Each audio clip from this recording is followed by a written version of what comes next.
Aravalli one વિભાગ મોડાસા ખાતે Gandhinagar one વર્તુળ દ્વારા બીજ પ્રદર્શન કાર્યશાળાનું આયોજન કરાયું.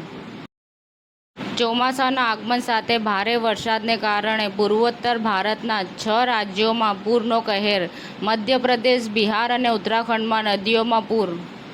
અરવલ્લીમાં GNFC દ્વારા બડોદરા પંચાયત વિસ્તારમાં વિશ્વ તમાકુ નિષેધ દિવસ નિમિત્તે ખેડૂત સભાનું આયોજન કરવામાં આવ્યું હતું.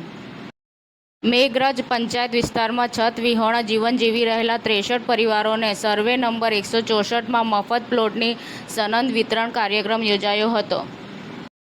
મુખ્યમંત્રી શ્રી ભૂપેન્દ્ર પટેલે પુણ્યશ્લોક Devi Ahilyabai light and sound multimedia show નિહાળ્યો હતો.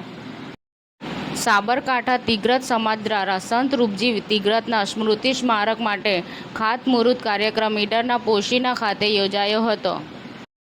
સોની એન્ટરટેનમેન્ટ ટેલિવિઝન ગર્વથી ચક્રવર્તી સમ્રાટ પૃથ્વીરાજ ચૌહાણ રજૂ કરે છે શૌર્ય સર્વ પૂજ્યતે રાષ્ટ્રમેવ જયતે પૃથ્વીરાજ ચૌહાણ કી અમર ગાથાનો નમન.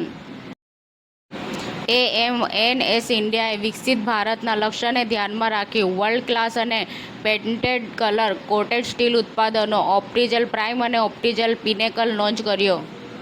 વાયુનેત્ર યુથ એન્ડ ફ્યુચર ફાઉન્ડેશન દ્વારા આયોજિત ગુજરાતની પ્રથમ જિલ્લા સ્તરીય ગ્રામ્ય ક્રિકેટ ટુર્નામેન્ટનું ભવ્ય સમાપન સમારંભ 31 મેના રોજ રંગત અને જમાવટભેર યોજાયો હતો.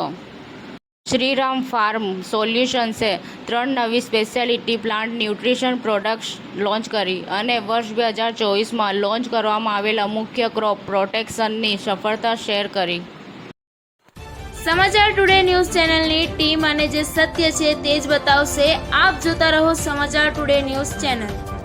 ગુજરાતની ધરતીનું ગુજરાતીઓ માટે જ એટલે કે સમાચાર ટુડે ન્યૂઝ. અમારી સમાચાર ટુડે ન્યૂઝ ચેનલને લાઇક કરો, શેર કરો અને સબસ્ક્રાઇબ કરો અને જોડાયા રહો સમાચાર ટુડે ન્યૂઝ ચેનલ સાથે.